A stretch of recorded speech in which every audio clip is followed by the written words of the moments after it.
Episode की शुरुआत में यहाँ पे हमें जेनशुल का सीन दिखाया जाता है जो कि हंटर एसोसिएशन का होता है। और यहाँ पे एक बंदा आता है स्टाफ मेंबर, और वो उसी सी क्लास के डंजन रेड की रिपोर्ट लेके आया होता है। ठीक है, और वो बताता है कि 6 लोग उस रेड में मारे गए हैं और सिर्फ एक डी क्लास और एक ई क्लास का हंटर जिंदा बच के वहाँ पे आया है। तो जिनशुल कहता है कि वो भाग गए होंगे वहाँ से, क्यों है ना।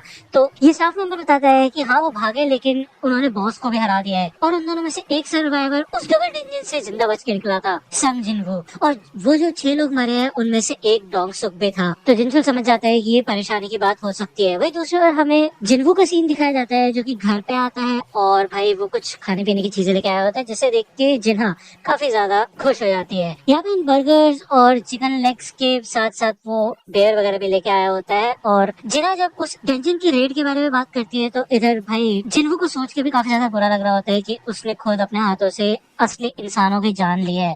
और उस समय उसको इस चीज का बिल्कुल भी बुरा नहीं लगा था, वो सोच भी नहीं रहा था इस बारे में। मतलब अब तो उसके जो दुश्मन है वो मैजिक बीस्ट नहीं बल्कि इंसान ही बन चुके हैं। यहाँ पे हमें दिखाया जाता है कि जिन्वू जब इस अल्कोहल को पीता है तो भाई उसके सामने एक नोटिफिकेशन खुल जाता है कि उसकी बॉडी में एक हार्मफुल सब्सटेंस डिटेक्ट हुआ है, जिस वजह से इसको स्टेबलाइज किया जाता है, डिटॉक्सिफाई। ठीक है ना। तो यहाँ पे वो जब दोबारा सिप लेता है तो दोबारा सेम ही होता है, जिसके बाद वो सारी की सारी अल्कोहल अपने साथ लेके रूम में आ जाता है। उसको समझ आ जाता है कि इस सिस्टम की कोई स्पेशल एबिलिटी है जिसकी वजह से वो नशे में नहीं हो सकता।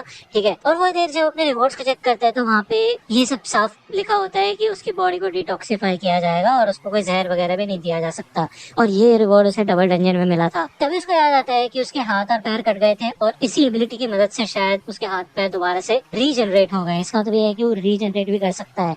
तो जिन्हो इधर जब सुबह सो के उठता है तो जिना उसको आके बताती है कि किसी जिन्हो नाम के बंदे का फोन आया था और वो तुमसे मिलना चाहता है। जिसके बाद यहाँ पे जिन्हो कैफे पहने में आता है और वो इधर आके जिन्हो से मिलता है, और ये दोनों मिलते हैं, थोड़ी बहुत बातचीत करते हैं। जिन्हो ये कहते हैं कि तुम्हारा शुक्रिया अदा है कि तुमने मेरी जान बचाई और उसके लिए थैंक यू सो मच। तो जिन्हो ये कहता है कि तुमने भी मेरा सीक्रेट बचा के रखा है तो उसके लिए थैंक यू। अच्छा तुमने उस इंसिडेंट के बारे में सबको नहीं बताया। अब ऑब्वियस सी बात है कि यार अगर किसी को पता चला कि जिन्हो ने अकेले उन सारे हंटर्स को मारा था तो भाई बवाल खड़ा हो सकता है कि नहीं। इसके अलावा जिन्हो ने वो मैजिक जेम भी जिन्हो को ही दे दिया था। तो जिन्हो यहाँ पे एक फेवर मांगता है कि भाई वो जिन्हो को 19 और रेड में लेके जाना चाहता है, क्योंकि वो एक गिल्ड मास्टर बनना चाहता है। तो भाई गिल्ड मास्टर बनने के लिए कुछ कंडीशन होती है, जिनमें से एक होता है कि एक हंटर को 20 रेड्स पे जाना पड़ेगा। तो एक रेड तो हो चुकी होती है जिन्हो की, जो कि उसकी पहली रेड थी जिन्हो के साथ। तो जिन्हो यहाँ पे जिन्हो से बहुत मदद मांगता है। तो जिन्हो सोचता है ठीक है चलो इसकी बात तो सुन ही लेते हैं एटलीस्ट। वो बताते हैं कि उसके डैड की जो कंपनी है वो लोग अपना एक खुद का गिल्ड बनाना चाहते हैं, जिससे कि वो एक डंजन के ऊपर अपने टीम भेज सके और पैसा कमा सके। अब आप जानते हैं कि यार डंजन के अंदर काफी सारे माना क्रिस्टल्स और मैजिक स्टोन मिलते हैं, लेकिन उसके अलावा यहाँ पे जो मॉन्स्टर होते हैं उनकी लाशों से काफी खतरनाक हथियार भी बनाए जाते हैं। तो एक डंजन से काफी सारा पैसा कमाया जा सकता है, और जिन्हों के डैड ये बात जानते हैं इसलिए वो ये प्रॉफिट के लिए कर रहे हैं। जिन्हों ये भी बताते हैं कि गिल्ड बनाने के बाद वो एक एस रैंक के हंटर को हायर करेंगे और उसके भाई को डिप्यूटी मास्टर बनाएंगे, यानी कि वाइस प्रेसिडेंट टाइप बना देंगे। ठीक है, अब ऑब्वियस सी बात है यार इस पूरे देश में सिर्फ 7 ही एस रैंक के हंटर है, तो ऐसा कैसे हो सकता है कि वो एक को हायर कर ले। तो जिन्हों बताता है कि सिर्फ एक ही है जिसने आज तक किसी गिल्ड को ज्वाइन नहीं किया, जो कि है मिन ब्यूंग ज्यू, और वो अभी रिटायर भी हो चुका है। जिन्हों यहाँ पे जिन्हों की सारे इंटेंशन को समझ जाता है कि वो ये सब कुछ अपने डैड की कंपनी के लिए कर रहा है, जिससे कि इनका गिल्ड सक्सेसफुल हो सके और जिन्हों एक गिल्ड मास्टर बन सके, और इसी वजह से उसको जिन्हों की जरूरत होती है। और यहाँ पे जिन्हों खाली हाथ नहीं आया होता है, वो 30 बिलियन येन का ऑफर भी लेके आया होता है जिन्हों के लिए। वो कहता है कि अगर बस तुम मेरे साथ 19 बार चल लोगे तो ये सारा का सारा इनाम तुम्हें मिल जाएगा। ठीक है, लेकिन जिन्हों ये सोचता है कि यार उसकी एबिलिटीज तो कंटिन्यूसली बढ़ सकती है, वो लेवल अप हो सकता है, और अगर ये चीज किसी ने ग्राउंड लेवल पे देख ली या नोटिस कर ली कि वो कंटिन्यूसली भाई पहले से भी ज्यादा ताकतवर हो रहा है, तो वो मुश्किल में पड़ सकता है। और वैसे भी अगर वो अपनी पावर्स को ऐसे बढ़ाता रहता है तो एक टाइम ऐसा आएगा जब वो खुद एक एस रैंक का हंटर बन सकता है। तो 30 बिलियन येन तो कोई ज्यादा बड़ी बात नहीं होगी। तो इसलिए जिन्हो इस ऑफर के लिए मना कर देता है और वो यहाँ से उठ के जाने लग जाता है। इधर जिन्हो को एक तरीके से ब्लैकमेल करने की कोशिश करता है, और वो कहता है तुम्हारा जो सीक्रेट है मैं इसको जिंदगी भर तक बचा के रखूंगा, ये बात मैं किसी को नहीं बताऊंगा। तो बेसिकली वो ये कह रहा होता है कि अगर जिन्हो उसके साथ देगा तो वो ये सीक्रेट किसी को नहीं बताएगा, लेकिन अगर जिन्हो उसके ऑफर को ठुकराता है तो वो किसी को बता सकता है ये बात। ठीक है ना। लेकिन इसके बाद भी जिन्हो उसको इग्नोर करके यहाँ से निकल जाता है। वही दूसरी ओर हमें डोंगसू का सीन दिखाया जाता है, जो कि और कोई नहीं बल्कि डोंगसुक का बड़ा भाई होता है। लास्ट एपिसोड के एंड में हमें इसका सीन दिखाया गया था और इसका नाम है डोंगसू। उसने अपने असिस्टेंट से उन दोनों बंदों की रिपोर्ट मंगाई होती है जो कि जिंदा बच गए थे उस डंजन में से। और वो यही पूछते हैं कि अगर मैं किसी और कंट्री में जाके किसी का मर्डर कर देता हूँ तो क्या होगा। तो असिस्टेंट बता दिए कि उस कंट्री के हिसाब से जो लॉज होंगे उस हिसाब से तुम्हें प्रोसिक्यूट कर दिया जाएगा, लेकिन अगर हमारी कंट्री के लॉज के हिसाब से चीजें हुई तो थोड़ा बहुत नेगोशिएट हो सकता है और तुम्हें कम सालों की सजा मिल सकती है। यहाँ पे डोंगसू इन दोनों की प्रोफाइल देख लेता है कि यार ये तो लल्लू पंजू से है हंटर्स, और इनकी तो वाट वो लगा ही सकता है। तो भाई यहाँ पे जिन्वू का एक नया कंपटीशन आ चुका है जो कि काफी खतरनाक हंटर लग रहा है मेरे को। यहाँ पे जिन्वू जिन्हा के साथ पार्क में आया होता है और ये दोनों ही एक्सरसाइज करने के लिए यहाँ पे होते हैं, रनिंग वगैरह करते हैं। जिन्वू इधर जिन्हा से उसको ओपिनियन पूछते हैं कि अगर तुम्हारे पास 30 बिलियन येन होते तो तुम उसका क्या करती। तो जिन्हा ज्यादा सोच नहीं पाते, वो ये कहते कि मॉम के मेडिकल बिल पे करते और कॉलेज की फीस, उसके बाद बाकी पैसे बचा लेती और क्या। तो जिन्वू इधर आगे भागने लग जाता है और वो देखता है कि उसका ये डेली क्वेस्ट खत्म हो चुका होता है और उसके रनिंग 10 की जगह 11 किलोमीटर हो चुकी होती है। तो वो कहता है कि यार ऐसा कैसे हो सकता है कि एक्सीड हो रही है लिमिट से। तो वो पुशअप मार के भी देखता है। यहाँ पे वो नोटिस करता है कि उसने पूरी गोल लिस्ट का डबल कर दिया होता है, जिसके बाद उसको दोबारा से रिवॉर्ड्स मिले होते हैं। फुल रिकवरी, एबिलिटी पॉइंट्स +10 के अलावा उसे ब्लेस्ड, रैंडम लूट बॉक्स और कर्स रैंडम लूट बॉक्स का ऑप्शन दिया जाता है, जिसके बाद वो ब्लेस्ड वाला चूज करता है। इस ब्लेस्ड लूट बॉक्स के अंदर एक चाबी निकलती है डंजन में एंटर करने के लिए, जो कि डेसेंट टावर के नीचे है, और इसका इनाम होगा एलिक्सर ऑफ लाइफ, और इसकी मदद से किसी भी बीमारी को ठीक किया जा सकता है और ये काफी ज्यादा पावरफुल मैजिक है। तो इसको देख के यहाँ पे जिन्वू काफी ज्यादा खुश हो जाता है। उसके बाद हमें उसकी मॉम का सीन दिखाया जाता है। जिन्वू यही बैठा होता है और वो यही सोचता है कि अगर उसको एलिक्सर ऑफ लाइफ मिल गया तो हो सकता है कि वो अपनी मॉम को पूरी तरह से ठीक कर दे। अब आपको याद होगा कि यार डॉक्टर्स ने मना कर दिया था कि उसकी मॉम को बिल्कुल भी ठीक नहीं किया जा सकता।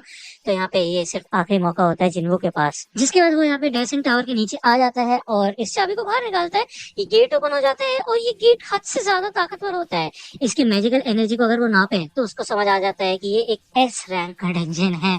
ठीक है, तो वो समझने की कोशिश करता है कि जो जेजू आइलैंड पे इंसिडेंट हुआ था जहाँ पे एस रैंक के ऊपर वो सारे के सारे मैजिक बीस भी भारी पड़ गए थे, तो ये उस टाइप का डंजन होने वाला है। लेकिन फिर भी जिन्वू इस डंजन के अंदर जाता है और ऑब्वियसली बात है कि उसके पास टेलीपोर्टेशन स्टोन है जो कि उसे इंस्टेंस डंजन से मिला था। तो अगर कुछ भी गलत होता है तो वो टेलीपोर्टेशन स्टोन का इस्तेमाल करके कभी भी इस डंजन से बाहर निकल सकता है और ये काफी अच्छी बात है। अब वो ये सोचता है कि क्या वो इस डंजन के बीस्ट से निपट पाएगा। तो वो अपना डैगर यहाँ पे ले आता है और सामने एक काफी खतरनाक बीस्ट होता है जिसका नाम होता है सर्बरस, और इसका नाम रेड में लिखा होता है। इसका मतलब ये है कि ये जिन्वू से ज्यादा ताकतवर होने वाला है। अब ऑब्वियसली बात है यहाँ पे जिन्वू को ताकतवर बनना है और भी ज्यादा पावरफुल होना अपनी फैमिली के लिए, तो वो यहाँ पे लड़ने के लिए तैयार होता है। वो अपने डैश स्किल का मदद करके काफी कंटिन्यूस अटैक्स करता है सर्बरस के ऊपर, लेकिन उसको घंटा कोई फर्क नहीं पड़ा होता। ठीक है, यहाँ पे जिन्वू अपना मर्डर इंटेंट वाला स्किल ऑन करता है जो कि उसे डोंगसुक की गैंग को मारने के बाद मिला था, लेकिन इस स्किल का भी इस बीस्ट के ऊपर कोई फायदा नहीं होने वाला। यहाँ पे एक ही अटैक के बाद जिन्वू की 30% हेल्थ जा चुकी होती है और भाई सच में जिन्वू की यहाँ पे वाट लगना शुरू हो जाती है।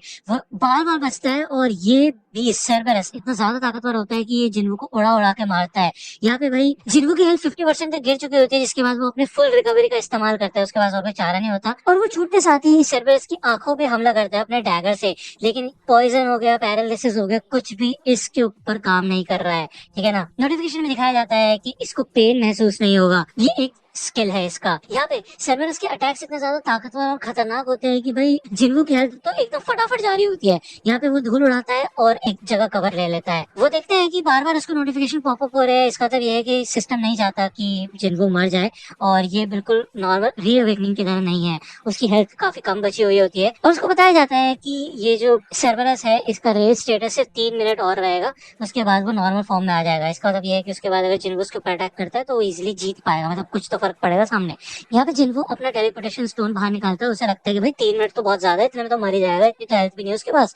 तो वो वापस आने के बारे में सोचते हैं, लेकिन तभी यहाँ पे सर्बरस उसे ढूंढ लेता है और उसे उड़ा देता है, जिसके बाद जिन्वू का टेलीपोर्टेशन स्टोन भी पीछे ही छूट जाता है। यहाँ पे फिर से वो भागता है इधर से और एक और जगह कवर लेने की कोशिश करता है। यहाँ पे तकरीबन 10-12% ही बची होती है उसकी हेल्थ, तो ऑब्वियसली बात है यार अब वो रिस्क नहीं ले सकता। अगर थोड़े भी और हिट लगे उसके ऊपर तो वो मर जाएगा। तभी उसको शॉप में एक डिवाइन हीलिंग पोशन दिखता है, एक्सक्लूसिव हीलिंग पोशन दिखता है। ये सारे के सारे पोशंस अलग अलग गोल्ड कॉइन्स की वैल्यू के होते हैं। तो उसको यहाँ पे दिखाया जाता है 300 गोल्ड कॉइन का होता है एक पोशन, जो कि 100 पॉइंट्स बढ़ा सकता है उसकी हेल्थ के, लेकिन इससे उसका फायदा नहीं होने वाला। अब आपको याद होगा कि कसाका को मारने के बाद उसे एक वेनम ग्लैंड मिला था और वो ए रैंक के एक्विजिशन का था, एक तरीके का पॉइजन, जिसको पीने के बाद यहाँ पे जिन्वू की ताकत 20% तक बढ़ सकती है, लेकिन उसकी खुद की बॉडी बॉडी में जो मसल डैमेज होगा वो 35% तक होगा।